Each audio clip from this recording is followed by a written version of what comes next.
Fala galera, quem fala com vocês aqui é o professor Ronan e nessa aula de hoje a gente vai dar sequência aí no mundo grego antigo.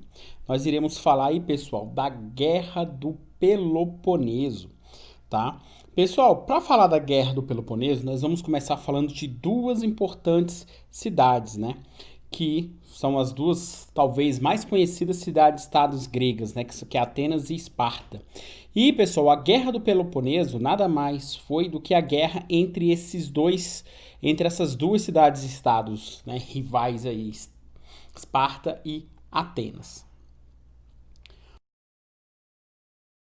Bom, pessoal, em Atenas, né, vamos começar falando de Atenas. A cidade de Atenas, ela já tinha um conceito bem diferente da sociedade espartana. Ela foi fundada por um povo aí chamado de jônios, tá? Então, pessoal, Atenas ficou célebre por dois aspectos importantes, tá? Pela vida cultural e pelo regime político democrático. Isso aí foi trago pelo povo jônio. Então, pessoal, Atenas, ela vivia numa região litorânea. Então, lá os atenienses, no início, eles viviam da pesca, né, pesca marítima. Eles viviam das grandes navegações, ali das navegações entre as ilhas do Mar Egeu e do próprio Mar Jônico, no Mar Mediterrâneo. E, pessoal, o comércio ali entre essas ilhas ali, no comércio marítimo ali do Mar Mediterrâneo. Essa era a característica fundamental ateniense. Bom, pessoal, o poder em Atenas estava nas mãos de um grupo, pessoal, uma aristocracia. O que seria essa aristocracia, pessoal? Dentro do contexto da história antiga, o que era mais valorizado na sociedade, na história antiga e na Idade Média, era a propriedade, era a quantidade de terras que você possuía. Quanto mais terras você tinha, mais rico você era considerado naquela época. Então, pessoal, a aristocracia aqui eram os grandes proprietários rurais, tá? Cracia, essa palavra cracia, pessoal, significa governo. Então, os aristocratas, ou a aristocracia, estava governando na região ateniense. Então, essa aristocracia que tinha o poder em Atenas era chamada aí de eupátridas, né? Conhecido também como grupo dos bem-nascidos, ok? E aí, pessoal, como eu falei para vocês, a palavra cracia significa governo. A palavra democracia, pessoal, o que é demo? Bom, demo, pessoal, não é jogo demonstrativo, jogo pela metade, mas também não tem nada a ver com demônio, nada nesse sentido. Demo, pessoal, quer dizer povo. Então, democracia quer dizer poder, governo do povo, tá? Então, foi uma das coisas mais admiradas aí criadas pelos gregos antigos. Porém, galera, uma coisa muito importante se frisar quando se fala de Atenas é que a democracia ateniense era restrita aí a uma minoria. Até porque, pessoal, só era considerado cidadão em Atenas quem fosse filho de pai e mãe ateniense. Tá? Então, para você ter direito a voto, para você ter direito à participação na democracia, você tinha que ser considerado cidadão. Então, se você fosse filho de pai e mãe ateniense, você era considerado cidadão. Se você fosse filho só de pai ateniense, você não era considerado cidadão em Atenas. Eles até chamavam as pessoas de estrangeiros. Pessoal, como eu falei, tem uns asteriscos muito grandes nesse último tópico aqui. Porque, pessoal, escravos, por exemplo, não eram considerados cidadãos. Poderia ser filho de pai ou mãe ateniense, não importa, mas se ele era escravo, ele não era considerado cidadão. E no caso de Atenas havia milhares de escravos, né? Os estrangeiros, pessoal, que a gente vai ver um pouco mais à frente, eram chamados aí de metecos, também não eram considerados cidadãos. Então eles não tinham direito aí de participação política. Outro detalhe importante, pessoal, e muito importante, diga-se de passagem, é que as mulheres também não eram consideradas cidadãs, então elas não tinham participação política em Atenas, não tinham direitos políticos, tá? Mesmo sendo filho de pai e mãe ateniense, as mulheres em Atenas não eram considerados cidadãs. Bom, Pessoal, a sociedade ateniense estava dividida em quatro partes, tá? Nós temos aí os eupátridas, que são os bem-nascidos, como nós já falamos aqui, tá? Eles tinham aí grandes terras, então eles que exerciam o poder local. E havia também, pessoal, os georgóis. Os georgóis, pessoal, também eram ricos, eles também tinham terras, não eram tão grandes quanto os eupátridas. Mas eles eram considerados ricos sim. Só que tem uma diferença, pessoal. Os eupátridas, por terem mais terras, eles tinham o poder político local. Então os eupátridas estavam no topo dessa pirâmide social até por ter o poder político em Atenas. Abaixo, pessoal, aqui, ó, nessa imagem bem interessante, apesar dela estar em espanhol, mostra a sociedade grega. De um lado estão os cidadãos, que são aqueles que nós já falamos aqui, né? Os filhos de pais e mães atenienses. E temos também, pessoal, quem não são considerados cidadão, né? Ou não cidadãos ali, que são os escravos, que são as pessoas consideradas aí como estrangeiras e as mulheres, tá? As mulheres não são consideradas cidadãs lá em Atenas. Bom, aí, pessoal, nós temos os demiurgos, que são os pequenos proprietários de terras, são os artesãos, são os comerciantes, né, os pequenos camponeses que a gente falou. Então, esse aqui, pessoal, é aquela classe que sofria no dia a dia para se manter, tá? Para poder conseguir, né, ascender socialmente em Atenas. E por fim, pessoal, nós temos aí os metecos, tá? Que eram todas aquelas pessoas que não eram consideradas cidadãs. Pessoal, aqui, quando a gente fala de metecos, é muito importante a gente colocar um asterisco aqui. Por quê? Porque alguns livros de história trazem que os escravos não são metecos, que depois dos metecos nós temos os escravos, porque eles eram muito numerosos e acaba que eles entram aí como se fosse uma classe social à parte. Tá, pessoal? Então, assim, no nosso caso específico, a gente vai colocar os escravos aqui como os metecos, porque outros livros também consideram eles aí como os metecos. Mas é só você ver quando você estiver estudando, dependendo do livro que você estiver adotando, a classificação do escravo. Tá? Ora ele é considerado metecos, ora ele está como uma camada social aí à parte, abaixo dos metecos. Tá? Então, os metecos aqui eram os escravos, eram os estrangeiros, eram as mulheres, todas aquelas pessoas que não eram consideradas cidadãs.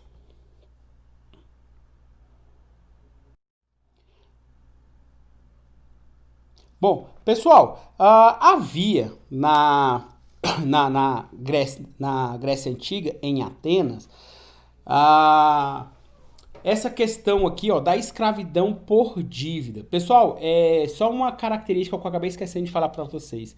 É porque os escravos na sociedade ateniense eram aqueles, pessoal, eram aqueles que eram capturados em caso de guerras.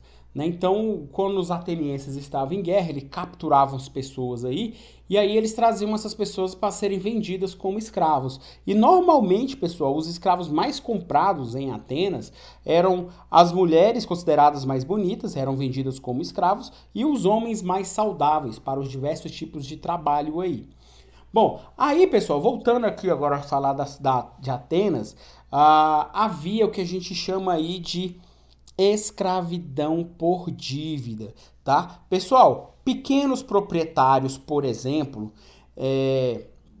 pegavam aí dinheiro emprestado com os eupátridas ou pegavam sementes para poder plantar, produzir, né, com esses eupátridas. E quando chegava a época, por exemplo, eles não conseguiam pagar, se fosse o caso. E quando eles não conseguiam pagar, pessoal, eles tinham que dar a sua pequena propriedade para esses eupátridas. Ou, pessoal, dar algo mais valioso ainda para esses eupátridas, que seria a sua liberdade. Você trocava a sua dívida e virava escravo daquele eupátrida. Então isso, pessoal, é que gerou a comoção, que começou as revoltas do povo contra os eupátridas, tá, pessoal? Então daí vem democracia, como a gente já falou, demo é o povo. Normalmente aqui eram os demiurgos, os georgóis, lutando contra essa classe que tinha o poder, que eram os eupátridas. Eles queriam acabar aí com essa escravidão por dívida, tá? E, pessoal, para isso que surgiu aí os legisladores. Aqui também tem essa questão da nomenclatura, tá, galera? Alguns outros livros, aí poucos livros, tratam aí como reformadores. Então, são sinônimos nesse caso. Então, o que está acontecendo aqui em Atenas agora?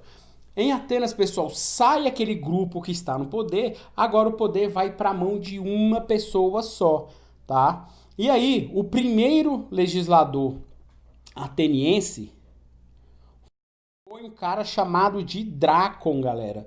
O Drácon, pessoal, ele criou ali o primeiro código de leis, aquele livro com as leis de Atenas, que a gente chama hoje, a gente conhece aí como Constituição. Só que Drácon, pessoal, ele acabou que ele não encerrou a escravidão por dívida, ele manteve o privilégio dos eupátridas. Os eupátridas estavam mandando ainda do mesmo jeito.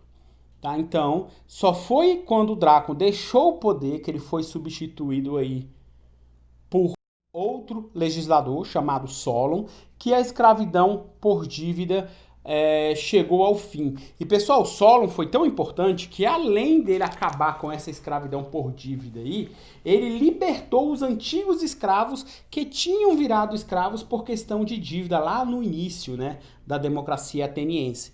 Então, além dele acabar com a escravidão por dívida no futuro, né, a partir de agora, ele também libertou os escravos passados aí.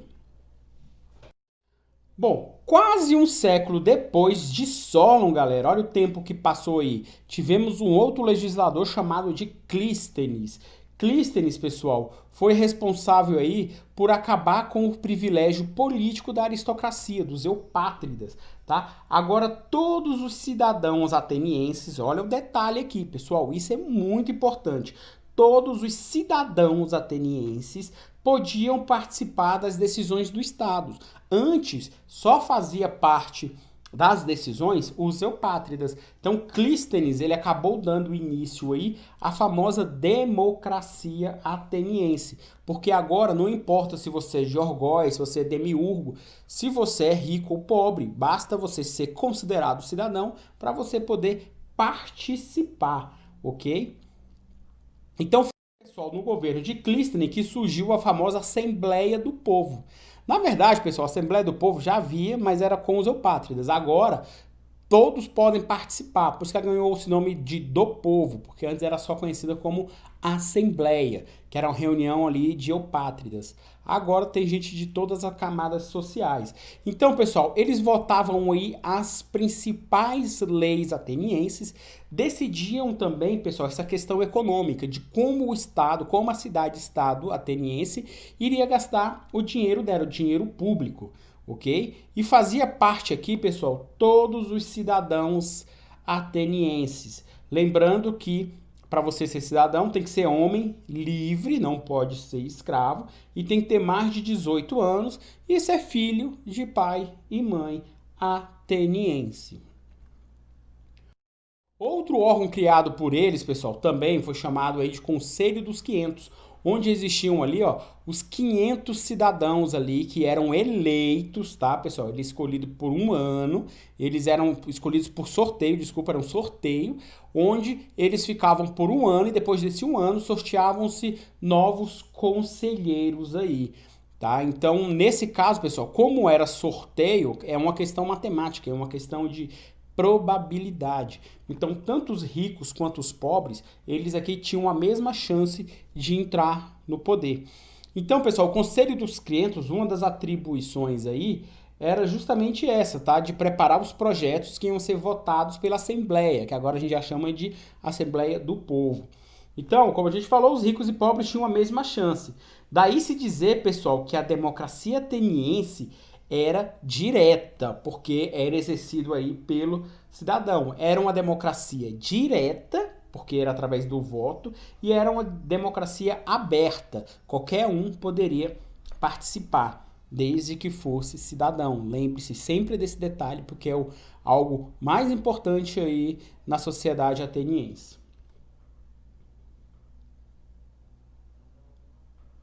Bom, pessoal, ainda no governo de Clístenes foi criado o famoso ostracismo. Então, pessoal, se fazia uma espécie de uma votação em Atenas para você poder julgar as pessoas que eram consideradas contra a democracia ateniense, aquelas pessoas que criticavam, que falavam mal. E aí, pessoal, essas pessoas, depois que passava por uma votação, essa pessoa, se ela fosse condenada, ela seria banida da cidade, tá? Por um período aí de 10 anos. Então, o que é o ostracismo? É expulsar da cidade de Atenas, é banir por 10 anos qualquer pessoa que fosse uma ameaça para a democracia ateniense, ok? Por isso que existe, pessoal, uma expressão comum que fala em cair no ostracismo. O que quer dizer isso? Cair no ostracismo. Quer dizer, pessoal, ficar esquecido por um tempo ou por anos, né? Muito comum aí atores aparecer, fazer filmes, novela e depois desaparecer. Falar, por onde anda? Pois é, tá no ostracismo. Vem aqui do ostracismo de Atenas, tá? Então, pessoal, um ponto importantíssimo aí é esse agora que a gente vai falar. Olha aí, ó. A democracia em Atenas era apenas para os cidadãos atenienses. Bom, aqui, pessoal, nós temos um considerado talvez um dos principais legisladores atenienses, que era o Péricles. Pessoal, Péricles era considerado pelos atenienses como um homem culto, um homem inteligente, um ótimo orador, né? Ele dominava as palavras, falava muito bem, envolvia com a sua oratória, tá? Então ele era admirado lá pelos atenienses. Então foi no governo de Péricles que houve o apogeu da democracia ateniense. O que é apogeu, pessoal? Apogeu é sinônimo de auge, ou seja, é o melhor momento da democracia ateniense. Tá? Então, por exemplo, ele criou o tribunal, pessoal, e criou também o famoso tribunal do júri, que a gente chama. Então, agora, pessoal, os membros do tribunal eram eleitos por sorteio e ficavam no poder por um ano. Então, eram esses membros sorteados mais uma vez e ficavam nesse ano, é que fazia o papel do juiz. Era quem definia se haveria culpabilidade ou não para a pessoa que estava sendo julgada, né, para o réu.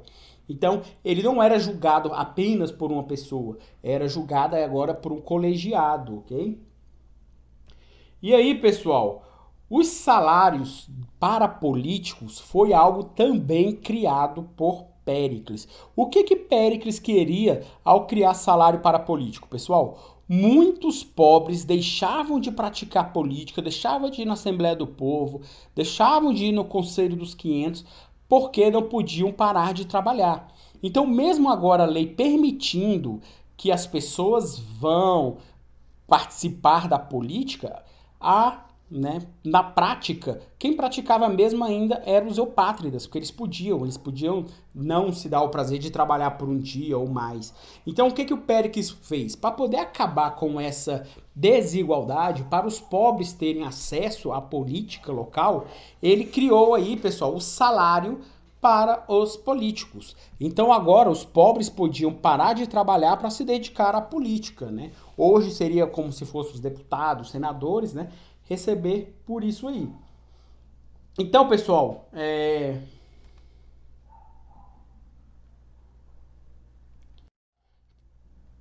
Péricles também, pessoal, foi responsável aí por criar, né, alguns quesitos para a história de Atenas, que, pessoal, o tempo em que ele esteve no poder foi chamado, por exemplo, de o século de Péricles. Então, um dos itens que ele criou, pessoal, nesse período que ele esteve no poder, foi a famosa isonomia, que é, pessoal, todo mundo é igual perante a lei. Olha que curioso, galera. Esse princípio, que a gente chama de princípio da isonomia, é o primeiro princípio da Constituição brasileira, que rege a nossa Constituição. Todos nós somos iguais perante a lei. Então, todos aqui têm direitos e têm deveres. Então, pessoal, ele criou também a isegoria, que é a igualdade de direito ao acesso na palavra na Assembleia. Então, agora, pessoal, com os sorteios para ocupar cargos políticos, né? Então todos agora tinham acesso ali à palavra da participação ali na Assembleia. E é claro, pessoal, sempre aquela organização, né? Levantar a mão para falar para não virar bagunça. E aí, pessoal, a isocracia, a gente já falou que cracia aqui é a questão de governo. Então, pessoal, igualdade de participação no poder, no governo, tá? Então, pessoal, pagar salário para os políticos facilitou muito esse quesito da isocracia, porque agora todos têm o mesmo direito, a igualdade de participar do poder, seja você rico, seja você pobre. Agora, pessoal, falando da outra cidade, a cidade agora espartana. A cidade espartana, pessoal, além, pessoal, das próprias terras que Esparta tinha, ela dominava outras cidades e outros territórios gregos ali vizinhos, tá? Esparta foi fundada pelos dórios. Na aula número 1 de Grécia Antiga, que a gente falou, a gente citou os dórios lá, que era um povo violento, que não tinha conhecimento da escrita, que foi o período em que eles estavam no auge no poder. A Grécia, por exemplo, toda a Grécia ficou conhecido como o período de Idade das Trevas, né, com os dórios no poder. Mas a filosofia, pessoal, adotada pelos dórios era de manter um exército forte. E isso foi passado para a sociedade espartana também, galera. Porque olha só, a educação espartana foi voltada aí para a formação de soldados. Então, os espartanos davam muita atenção a essa questão de educação dos filhos. Então, dos 7 aos 18 anos de idade, pessoal, os meninos iam lá para a escola e ficavam nessa escola. Então, o que, que eles aprendiam na escola espartana, galera? Eles aprendiam ginástica, eles aprendiam a praticar esportes. Basicamente, pessoal, esses esportes era luta, tá? Ou arremessar dardos, porque também é um instrumento aí de guerra. Eles costumavam, pessoal, usar roupas leves no inverno, né? E comiam pouco e apanhavam bastante, galera. Desculpa. O objetivo era, pessoal, você formar bons soldados. E o que seria bons soldados? Que pudessem suportar um sofrimento físico, por exemplo, ter disciplina e ter aquela, claro, você não pode deixar de ter a habilidade militar. E galera, olha o detalhe, as meninas iam para a escola também, mas eram escolas especiais, não era essa mesma escola que os meninos iam.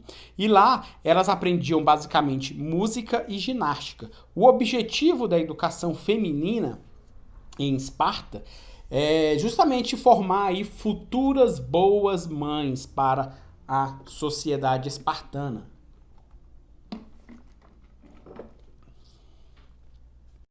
Bom, agora falando da sociedade espartana. Na sociedade ateniense, nós dividimos lá a nossa pirâmide em 4. Aqui, pessoal, a nossa pirâmide está dividida em 3. Primeiro, nós temos os famosos espartanos, também conhecido aí como esparciatas, são sinônimos também. Então, eles aqui tinham todos os privilégios na sociedade espartana e eles também, pessoal, eram aqueles excelentes soldados, viviam naquela disciplina militar. E eles tinham um hábito, pessoal, os espartanos, de sempre fazerem suas alimentações em conjuntos. Eles formavam aquelas mesas e todos os soldados sentavam ali para poder fazer as principais refeições do dia. Em Esparta, pessoal, só era considerado cidadão se você fosse espartano ou esparciata, tá? E tivesse acima de 30 anos, que ali é o que é a idade considerada para você ter aquele equilíbrio de um corpo forte e saudável e uma mente, tá? Uma mente estruturada para poder, tá? Não ser afobado quando tão jovem, mas também não tão já numa idade avançada que você não aguentasse lutar mais.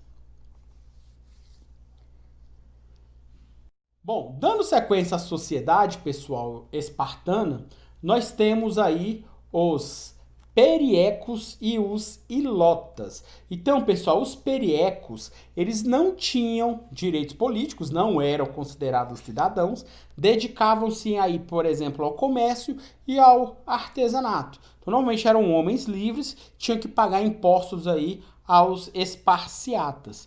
Tá? E os ilotas, pessoal, normalmente eram os que mais sofriam. Então havia épocas, por exemplo, quando a sociedade espartana estava crescendo muito, havia espécie de sorteios para você poder matar ilotas para poder diminuir a população local.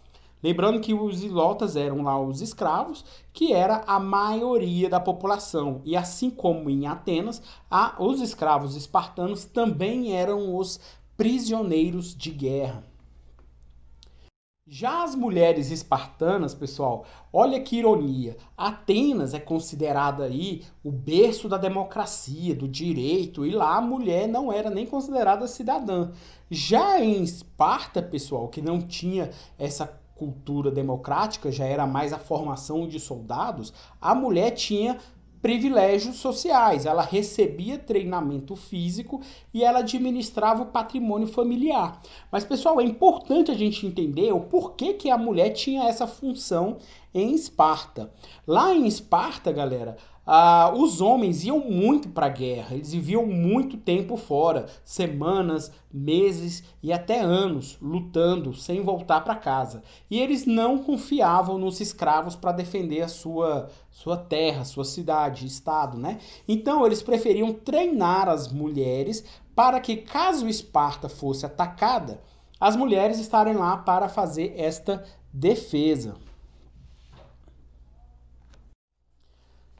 Bom, pessoal, em Esparta havia o que nós chamamos de Ápela, que é uma espécie de assembleia, é uma reunião aí formada pelos cidadãos mais importantes de Esparta. Eles não debatiam, pessoal, nenhum problema. Eles aqui limitavam-se a escolher apenas os membros da Gerúsia, que é o que a gente vai falar agora, e para aprovar ou não alguma decisão dos reis espartanos. Lembrando que a Esparta era governada por uma diarquia. O que é uma diarquia? São governadas aí por dois reis. Um é o rei religioso e o outro rei militar. Um tem esse viés da religião e outro do militarismo aí. E a Gerúsia, galera? O que seria essa Gerúsia aí? É um conselho, pessoal, formado aí pelos 28 anciãos, tá? Então, anciãos, pessoal, são aí as pessoas mais velhas da sociedade. São aquelas pessoas que tinham mais de 60 anos de idade. Então, a Gerúsia, sim, tinha muito poder para governar em Esparta. Então, eles eram chamados, pessoal, esses 28 anciãos aí, eles eram chamados de gerontes, tá? Então, cabiam a eles a elaboração das leis espartanas. E, pessoal, nós temos também o que a gente chama de éforos ou eforato, tá? Então, esse aí era formado por 5 membros, apesar que só apareceu 4 aí na imagem, mas são 5 membros aí, eleitos por um período de 1 ano. Então, um éforo ficava no poder aí por 1 ano, e cabia a ele, pessoal, convocar a Ápela e a Gerúsia, né? Que a Gerúsia é que formava aí as leis em Esparta. Então, pessoal, eles também, fiscalizavam a vida pública, eles podiam convocar as tropas, por exemplo, em casos de guerra. Então, eles também podiam vetar projetos de leis. Então, o que seria isso, vetar projetos de leis? A gente falou que os gerontes, cabe aos gerontes elaborar as leis. Mas se tem uma lei a ser debatida e os éforos acharem que aquela lei não vai ser benéfica, então eles podem retirar aquela lei da discussão, que os gerontes não votariam aí esse projeto, né?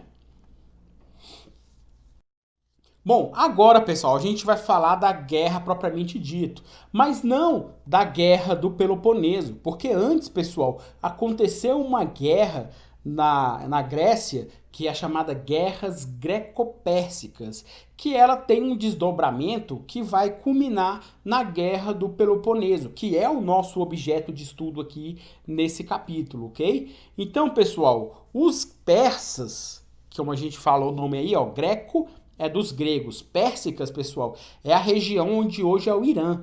A Pérsia era toda aquela região ali. Então, os persas, eles queriam ampliar o seu território. Então, o rei Pérsia, na época, era o grande Dário I. Ele achou que seria fácil tomar a Grécia, então ele quis atacar a Grécia. Só que a Pérsia, pessoal, para vocês terem uma ideia do contexto internacional, a Pérsia já era dona de quase todo o mundo conhecido, tá? E aí, pessoal, os gregos foram atacados pelos persas. E aí, pessoal, os persas acabaram tendo aí uma surpresa, uma amarga surpresa, né? Porque as cidades gregas, que seriam consideradas aí presas frágeis, presas fáceis, acabaram se unindo, fizeram uma união de cidades aí que era algo improvável para poder se defender dos persas. Então essa guerra aí entre os gregos e os persas duraram mais de 40 anos. Tá? Então, assim, nessas batalhas, pessoal, eles foram derrotando, né?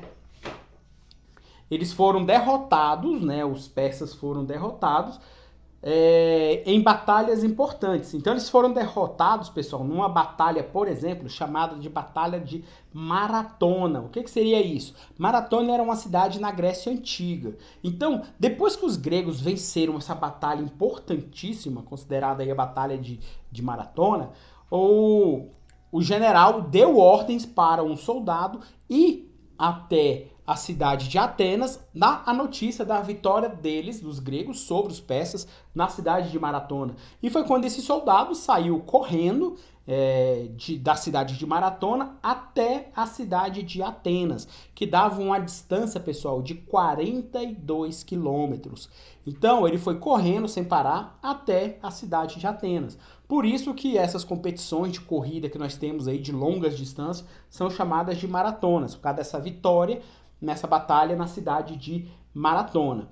Pessoal, mas antes também da gente finalizar essa guerra, havia um rei chamado Xerxes. Xerxes, pessoal, era filho de Dário I. Então, quando ele entrou, ele preparou o seu exército para poder acabar com a Grécia. Então, ele queria destruir os gregos aqui nesse momento. E o exército dele, pessoal, era um exército gigantesco, era um exército enorme, tá? Muito maior do que o exército grego até poderia imaginar. Tá? Então, milhares de homens a mais aí do que os gregos. Tá? E aí, pessoal, antes de atacar as cidades-estados, os persas, eles precisavam atravessar uma espécie de um desfiladeiro, uma espécie de um beco, né? E aí, pessoal, só que nesse local, para eles passarem, eles tinham que passar pelo exército espartano, liderado aí por Leônidas e por mais 300 soldados, né? Que até isso aí virou até filme, né? Então, pessoal, Leônidas comandando aí seus 300 soldados nessa guerra impossível, né, de bloquear a passagem aí do grande exército de Xerxes. E aí, pessoal, Xerxes enviou aos gregos uma mensagem assim para tentar intimidar Leônidas, tá? Ele falou o seguinte, galera: olha, nós temos tantos soldados que se todos os nossos arqueiros lançassem flechas ao mesmo tempo, o céu inteiro estaria coberto. Por isso, renda-se, Leônidas, entregue-se ou morra, né? E aí, pessoal, Leônidas respondeu para ele o seguinte: melhor assim, Xerxes, porque aí a gente combate na sombra, tá? Essa foi a ironia aí. E aí, pessoal, começou a batalha, essa batalha específica aí dos 300 espartanos contra os milhares de persas. Mas a passagem, pessoal, era estreita e os gregos ofereceram uma resistência heróica, venceram ali batalhas também importantes. Só que um traidor grego, um traidor espartano, ensinou os persas a dar uma volta, né, por um caminho secreto, e aí os bravos gregos foram lutando até que o último morreu e Xerxes conseguiu passar aí por esse estreito desfiladeiro. Então essa história é narrada no filme 300. Bom, pessoal, mas mesmo com essa vitória de Xerxes aqui sobre os espartanos, o que é curioso a gente citar aqui é que Atenas conseguiu enganar, né, o rei Xerxes, porque o rei Xerxes ele era muito pretensioso, né? Ele se achava muito, vamos dizer assim, e aí os atenienses conseguiram enganar, né? Simulando que tivesse um traidor ateniense, que falou que o exército de Atenas estaria escondido em algum lugar no mar ali, mas na verdade era uma espécie de uma rota cheia de pedras e que o exército de Xerxes teve seus navios ali afundados pelos atenienses. Para você ter uma ideia, pessoal, quando Xerxes foi para essa batalha, ele mandou fazer um trono no alto de um desfiladeiro para ele poder ver a vitória dos persas. Mas aí quem venceu de fato foram os gregos, tá? Os atenienses aí liderando nessas campanhas marítimas venceram os persas. Está Xerxes, pessoal, né?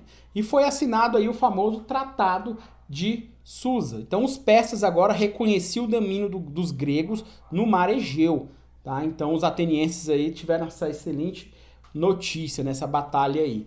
E aí, pessoal, os persas também comprometiam-se a não mais atacar os gregos, tá? Então os gregos aí venciam o poderoso exército persa. Nenhum povo da antiguidade, galera, foi capaz de um feito tão heróico quanto esse dos gregos aí. Mas aí vai começar a famosa saga dos gregos, né, pessoal? Porque foi formada na época da guerra a famosa Confederação de Delos. Pessoal, a vitória sobre os persas mostrou a importância da marinha para os gregos. Então, isso aí foi formada durante a guerra contra os persas, naqueles 40 anos. E aí, pessoal, foi uma união das cidades gregas e liderada por Atenas. Então, pessoal, Atenas assumiria a liderança naval, a guerra por mar. Para isso, ela cobrava das suas associadas, das cidades associadas, ela cobrava impostos, ela cobrava soldados, tá? Ou cobrava que essas cidades dessem navios para Atenas, né, nessa liderança aí contra os persas. E aí, pessoal, nós estamos falando de Péricles, tá? Que ele era um líder ateniense. Só que depois, galera, que acabou aí a guerra contra os persas, tá? Após essa guerra, Péricles passou a usar o dinheiro que a confederação tinha para modernizar, para fortalecer a própria cidade de Atenas. O que deixou isso aí, pessoal, outras cidades chateadas, né? Provocou reações violentas na Grécia, principalmente a reação espartana. Esparta não queria que os atenienses estabelecessem uma hegemonia em todo o território grego.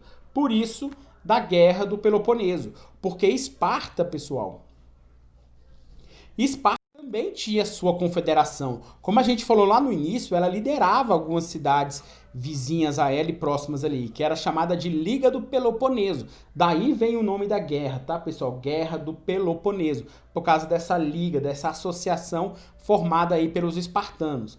Então, Espartas e outras cidades que eles dominavam e outras cidades descontentes, que não queriam aí que Atenas crescessem tanto, né? Ficassem mais forte e acabasse assumindo toda aquela região ali. Então, pessoal, partiram para uma guerra contra Atenas e suas aliadas. Então, foi uma guerra da Confederação de Delos contra a Liga do Peloponeso. Ficou aí como a Guerra do Peloponeso. Bom, então a Guerra do Peloponeso, nós já falamos aí, pessoal, é uma guerra entre Esparta e Atenas. Guerra essa, pessoal, que durou 27 anos. Pessoal, é porque alguns livros, esse aqui também é importante a gente citar, alguns livros falam que ela durou 10 anos. Nossa, mas de 10 para 27 tem uma diferença grande, né? Pessoal, é porque 10 anos, quando você junta, fala 10 anos, é o tempo só de batalhas, de confronto propriamente dito. Porque aqui, quando a gente fala em 27 anos, a gente fala de batalhas, depois houve aquelas longas pausas e depois eles voltam ao ataque de novo. Tá? Então, pessoal, essa aqui foi uma guerra, pessoal, que destruiu a Grécia como um todo, destruiu a economia grega. Foi uma guerra, pessoal, onde só quem saiu perdendo foi a Grécia como um todo, tá? As cidades gregas onde os atenienses passavam eram saqueadas, as cidades gregas onde os espartanos passavam eram saqueadas, eram destruídas, eram queimadas. Tudo isso para que o adversário não tivesse onde descansar, onde ficar, tá? Para poder ele dar a sequência, ele continuar caminhando, cansado, com fome, enfim. E os navios também, pessoal, que eles encontravam pelo caminho, eram afundados, ok? Bom, pessoal, então, na Guerra do Peloponeso, teve muita gente morta aí. Só que nesses 27 anos de guerra havia um equilíbrio muito grande, pessoal. Havia um equilíbrio gigantesco entre as duas potências. Só que um acontecimento mudou toda a história e mudou todos os fatos. Havia um legislador que sucedeu Péricles lá, chamado de Alcebíades. Alcebíades, pessoal, ele rompeu, né? Depois que ele deixou de ser legislador em Atenas, ele acabou traindo Atenas. Ele chegou até os espartanos e falou para os espartanos as estratégias de guerra de Atenas. E isso fez com que Esparta conseguisse vencer essa guerra aí contra Atenas, tá? Só que, galera, olha o detalhe. 27 anos de guerra, sendo que ele já vinha de uma outra guerra, que era a guerra contra os persas. Então Esparta, pessoal, ele venceu, beleza, ficou com título, porém ficou muito enfraquecida, ele teve grandes perdas de homens, de dinheiro, de material de guerra, tá? E aí uma outra cidade-estado grega, chamada de Tebas, os tebanos, chegaram a ocupar até a entrada de Esparta. Mas quem acabou mesmo com Esparta, quem dominou toda a Esparta aí, pessoal, foram os macedônios, liderados lá por Alexandre o Grande, que construiu aí um dos maiores impérios da antiguidade. Bom, galera, a nossa aula sobre a Guerra do Peloponeso é isso aí. Espero que tenham gostado. Se gostaram, dê um joinha no canal, se inscrevam aí. E quiserem também mandar sugestão sobre aulas de história, é só mandar que a gente grava. Um forte abraço aí a todos.